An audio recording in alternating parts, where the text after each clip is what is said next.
En lui je suis fort, la foi et la prière à bras le corps. Il est mort, ressuscité, m'a donné la vie, m'a suscité puissance. La parole, la prière, la puissance. La parole, la prière, la puissance. Je veux le réveil, sois réveillé. Je veux le réveil, sois réveillé. Salut à tous, bienvenue dans Made in Christ. Made in Christ, qui est une émission chrétienne à caractère professionnel. Dans cette émission, nous recevons des personnes d'exception, préfabriquées, manufacturées par l'industrie céleste. Vous allez découvrir ces personnes avec moi. Nous recevons un jeune entrepreneur congolais, un entrepreneur de talent qui innove dans l'écosystème numérique du Congo. Comme on le dit dans cette émission, le monde attend ta manifestation. Ensemble avec moi, nous allons découvrir ce jeune talentueux et entrepreneur. La parole, la prière, la puissance. La parole, la prière, la puissance. La parole, la prière, la puissance. Je suis Diane Lola, promoteur de Créalab, de formation.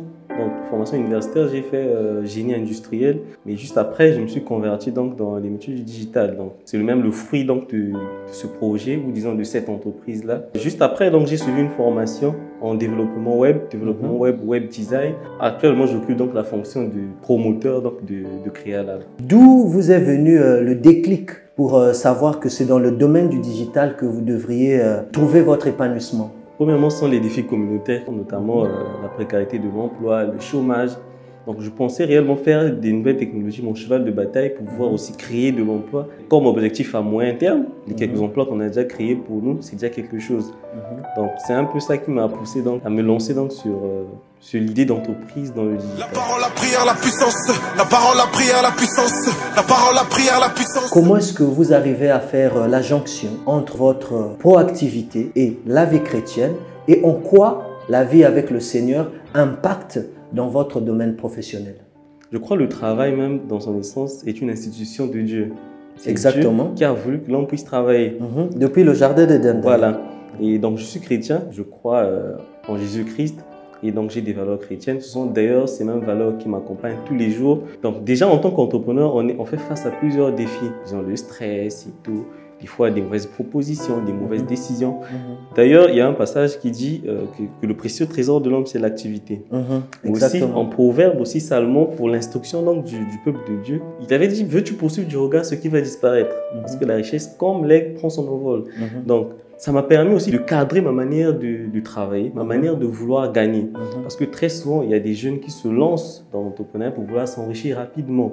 Alors, avec mes valeurs chrétiennes, j'avais compris que je ne devais pas me lancer dans cette quête-là pour m'enrichir, mais plutôt parce qu'on veut apporter quelque chose pour la société, parce qu'on veut aider, parce qu'on veut aussi contribuer pour le corps du Christ. Voilà, donc comme on dit, ce que nous gagnons doit servir en fait pour l'essor et l'expansion de la parole de Dieu. On doit croire fortement que pour réussir, on a besoin de Dieu. On ne doit pas mystifier des fois la réussite. On a besoin de certaines valeurs et pour moi, les valeurs que je défends d'ailleurs sont des valeurs de Dieu et ils m'accompagnent. Je veux être de ceux qui vont dire demain que s'ils ont pu réussir, c'est grâce à l'aide de Dieu. Si on doit se lever tous les jours, se battre pour nos entreprises, on a besoin d'être en bonne santé. Donc toutes ces valeurs-là m'accompagnent aussi dans la gestion, par exemple, des relations, ma manière de communiquer. Voilà. Je suis né d'une famille chrétienne, donc j'ai grandi avec ces valeurs-là. Il se peut qu'il y ait un jeune qui nous suit, qui se dit mais moi je n'ai pas besoin de Christ pour réussir. Là où je suis aujourd'hui, ce n'est pas Dieu qui a permis que j'arrive jusqu'à ce niveau. Que diriez-vous à cette personne-là qui dit qu'il n'a pas besoin de Christ pour atteindre son apogée? Ce que je peux donner comme conseil à ces jeunes-là, c'est d'apprendre déjà à redéfinir leur vision de la réussite. Parce qu'il y a la réussite selon les hommes, donc ce que les hommes peuvent voir, la manière que les hommes peuvent apprécier. Mais il y a la réussite selon Dieu. Et lorsque Dieu bénit, il ne s'arrête pas à la personne. Il bénit non seulement ton entourage, mais même ta descendance. Les générations qui vont venir, ils vont jouir de cette richesse-là. Et en parlant de richesse, on peut prendre l'exemple de Salomon, par exemple. Lui, d'ailleurs, on avait demandé de choisir entre la richesse et autre chose, mais il a choisi la sagesse. Exactement. En ayant donc cette sagesse qu'il a pu développer donc le royaume. C'est-à-dire, il a pu donc acquérir des richesses, bâtir l'un des royaumes les plus puissants de l'époque. Donc, c'est pour dire, si on veut réellement bâtir quelque chose de durable, si on veut bâtir des empires, il faut croire en Dieu, il faut avoir des valeurs et s'attacher à Dieu pour garder les pieds au sol, parce qu'il y a plusieurs tentations qui peuvent t'emmener très rapidement à chuter. Il faut apprendre à vivre dans le contentement. Parce que lorsque vous vous lancez par exemple dans l'entrepreneuriat, vous allez faire face à des difficultés, des manques et tout ce qui peut vous pousser d'ailleurs à aller par exemple dans les dettes, pour aller emprunter de l'argent ou à tomber dans la malhonnêteté. Alors, c'est très important de se rappeler que c'est la bénédiction de l'Éternel qui enrichit et on dit ne s'ensuit d'aucun chagrin. Exactement. Il faut apprendre à être patient, apprendre à chercher dans le contentement. C'est en Pierre qu'on dit que la vertu de le contentement est une grande source de gain. Amen. Donc pour ceux qui veulent gagner, pour ceux qui veulent un jour écrire l'histoire, dire qu'ils ont évolué jusqu'à atteindre un certain niveau, ils doivent apprendre à vivre dans le contentement et dans la piété. Je voudrais dire à un jeune que la réussite donne souvent des vertiges. Oui. Lorsqu'on est très élevé, on atteint les sommets, on arrive à un certain niveau. Croyez-moi, il y a ce qu'on appelle les vertiges. Et ces vertiges, ça emmène parfois certains jeunes à la folie des grandeurs. Ben, si tu n'as pas le Seigneur ou si tu n'as pas Jésus-Christ, tu peux très vite courir à ta perte, chavirer vers le déclin. La parole, la prière, la puissance. La parole, la prière, la puissance. La parole, la prière, la puissance. L'entreprise, c'est Créalab Afrique. C'est un groupe. Et au sein du groupe, il y a 3 parties. Créatech, vous avez la communauté Créalab et vous avez Créalab Academy. La mission principale de Créalab, c'est d'apporter des solutions innovantes pour la société. Donc avec Créatech, nous proposons des services aux entreprises, des services comme le développement web, la conception des sites internet, la conception des plateformes mobiles, ça peut être une application. Nous accompagnons les entreprises dans leur communication en ligne, donc comment par exemple améliorer la visibilité de ton entreprise en ligne. Nous accompagnons également les entreprises dans la conception des supports de communication. Donc ça, c'est le côté prestation avec Créatech. Voilà. Prestation de service avec Créatech. Voilà, donc ce sont ces prestations-là qui nous permettent donc de financer en partie, disons, le projet communautaire. Donc avec la communauté Créalab, nous accompagnons les porteurs d'idées. Vous avez une idée que vous pensez qui peut apporter quelque chose de nouveau dans la société. Nous avons des gens dans notre communauté, des personnes compétentes à ramener en vie ce projet-là. Voilà pourquoi notre slogan, c'est « Ici, vos idées prennent vie ». Il y a des jeunes aujourd'hui qui sont venus vers nous avec une idée, qui ont pu mettre en place une entreprise qui tourne aujourd'hui avec des employés. Avec Créatech, par exemple, on a pu créer 4 emplois directs, près de 10 déjà, qui sont peut-être en alternance. Donc pour nous, on se dit l'impact peut être encore plus grand si il y a plusieurs jeunes qui se lançaient dans ce sens-là. Est-ce qu'au niveau de Créalab, vous avez des produits numériques que vous avez créés avec Créatech qui ont permis de révolutionner l'écosystème numérique ici au Congo ou encore en Afrique? Pour commencer, je voulais quand même mentionner cela. On a eu à travailler par exemple avec le PNUD sur un projet d'appui pour accompagner les porteurs de projets innovants dans la technologie à mettre en place des plateformes innovantes. On a eu à travailler par exemple sur la plateforme Gesca Food, qui est une plateforme qui permet de mettre en relation les agriculteurs et les potentiels acheteurs. Les transformateurs par exemple qui ont besoin de denrées et tout de matières premières pour pouvoir transformer. Donc à travers cette plateforme-là, peuvent trouver par exemple tout ce dont ils ont besoin. Il y a la plateforme par exemple qu'on appelle Moon Pharma, qui est une plateforme qui permet à tout le monde de commander par exemple un produit, se faire livrer, avoir les pharmacies de garde. On a mis en place des plateformes immobilières, donc de recherche immobilière intelligente, qui permet de faire des visites virtuelles. Donc depuis chez vous, vous visitez la maison avec une vue des différentes pièces à 360 degrés. D'ailleurs, nous sommes en train de compétir pour la start-up de l'année de Total. Voilà, donc d'ailleurs, si vous pouvez déjà voter, je vous conseille déjà de voter pour ce projet-là. Et il y a plein d'autres plateformes. Nous avons mis en place récemment pour une entreprise française de jeux. Nous avons développé donc une plateforme de paris et tout qui permet donc d'enregistrer leurs paris et faire donc les correspondances. Deuxièmement, il y a donc le projet que nous avons lancé récemment qui est Créalab Academy. Alors, Créalab Academy, c'est un centre de certification en métier du digital.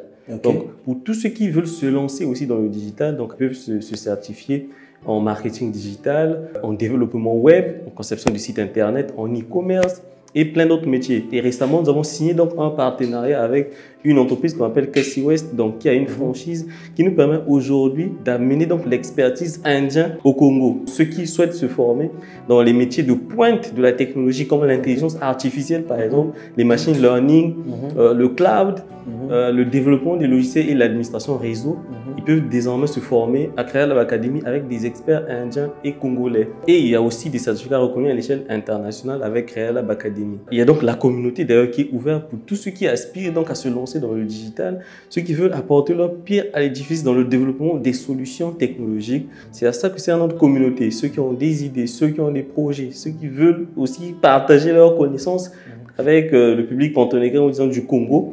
Ils peuvent rejoindre donc la communauté Créalab. D'ailleurs, nous aurons très bientôt une assemblée générale où nous allons rencontrer les nouveaux membres et tout parler autour des projets sur lesquels nous avons déjà développé ou disons les projets d'avenir, parce que Créalab, comme vous avez dit, nous avons une vision à court terme et à long terme.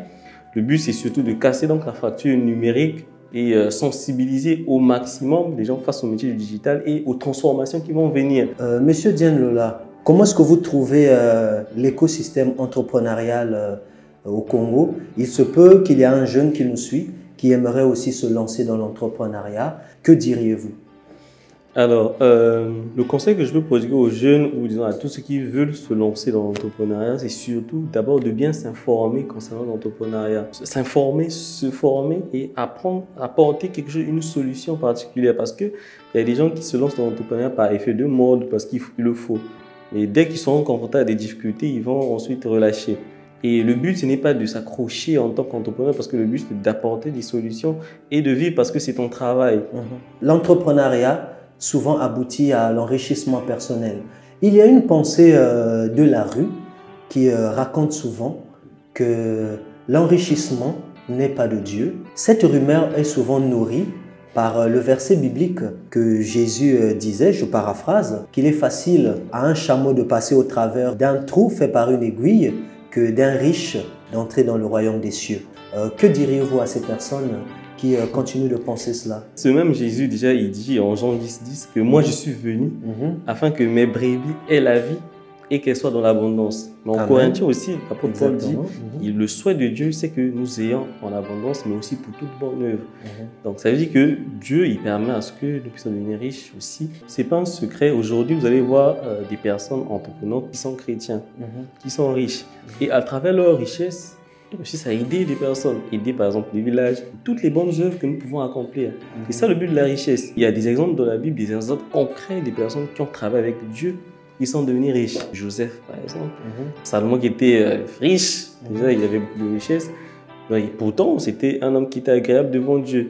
C'est pareil pour le roi David qui est un homme qu'on a appelé d'ailleurs l'homme selon le cœur de Dieu. Et il y a plein d'autres exemples. Il n'y a pas vraiment conflit entre être chrétien et vouloir gagner de l'argent. Mais le problème, c'est qu'il ne faut pas juste tomber dans le piège de la richesse. Le proverbe de Jésus-Christ concernant la richesse faisait plutôt allusion aux différentes tribulations qu'on peut avoir en étant riche. Parce qu'une fois qu'on a même beaucoup d'argent, on peut tomber rapidement dans l'orgueil. On peut se dire que ce qu'on a nous suffit. Parce que quand on est malade, on peut payer le meilleur médecin. Pour nos enfants, on peut payer les meilleures écoles. En ce moment, on se dit qu'on n'a plus besoin de Dieu. Or, ceux qui ont des richesses doivent toujours se souvenir que c'est Dieu qui est le pourvoyeur de tout. Et dans le même sens, je voudrais dire à quelqu'un, s'il y a une personne qui se pose encore des questions, s'il y a des personnes qui se nourrissent encore de ces pseudo-informations, Dieu n'est pas contre la richesse est même de Dieu. Parce que je pense que lorsque nous voyons le monde autour de nous, toute la création aussi magnifique que le monde est, je ne pense pas que notre Dieu est un Dieu pauvre. Dans la Bible, comme venait de le souligner M. Diène Lola, nous avons plusieurs illustrations des personnes qui sont devenus riches mais qui sont restés intègres avec le Seigneur. Comme on le dit dans cette émission, le monde attend ta manifestation, donc n'hésite plus. Si toi aussi dans ton cœur, tu veux te lancer, au lieu d'attendre un emploi à la maison, lance-toi et le Seigneur t'accompagnera. La parole, la prière, la puissance. La parole, la prière, la puissance. La parole, la prière, la puissance. Quand tu as une vision, tu as des objectifs, tu as des ambitions, tu ne dois pas hésiter en fait d'oser parce que très souvent, on a plusieurs barrières mentales. Ce que nous pouvons créer, ce que nous pouvons entreprendre n'a aucune limite parce que Dieu nous a donné toutes les capacités qu'il faut. Peu importe les difficultés que vous pouvez croiser, vous devez déjà vous dire que personne ne vous a dit que la vie était facile. Il faut y aller, il y a des hauts, il y a des bas. Si tu entreprends aujourd'hui, il y a une activité que tu as essayée et qui ne marche pas toujours, continue à croire. Mais le plus important, c'est de mettre Dieu au centre de tout ce que tu fais. Il ne faut pas tirer Dieu dans ce que tu fais, mais il faut demander le plan à Dieu. Par expérience, on peut vous le dire parce que lorsque vous pouvez aller, vous vous dites que vous êtes arrivé loin, mais il y a une toute petite chute qui peut vous ramener à zéro. Mais quand vous avancez avec Dieu, vous êtes sûr que vous avancez sûrement et vous allez vers la direction qu'il faut. Vous allez atteindre vos objectifs et les résultats de ce que vous allez produire vont porter des fruits qui vont profiter à tout le monde, à votre famille, qui va profiter au monde, qui va profiter à l'église, qui va profiter au corps du Christ. Et je voulais rajouter des fruits qui seront une bénédiction de génération en génération. Nous sommes arrivés au terme de notre émission Made in Christ. Merci de nous avoir suivis. Si cette émission a été une bénédiction pour vous, likez, commentez et partagez afin que cette émission puisse édifier plus d'un. Je vous laisse avec ce verset, Proverbe 6, verset 9. Méditez sur ce verset. Au revoir. Une chose qu'on a promis au maître, ne pas s'exposer pour être connu, mais l'exposer pour le faire connaître. Eux ils boivent le sang des êtres humains, nous on boit le sang du Christ. La parole, la prière, la puissance. La parole, la prière.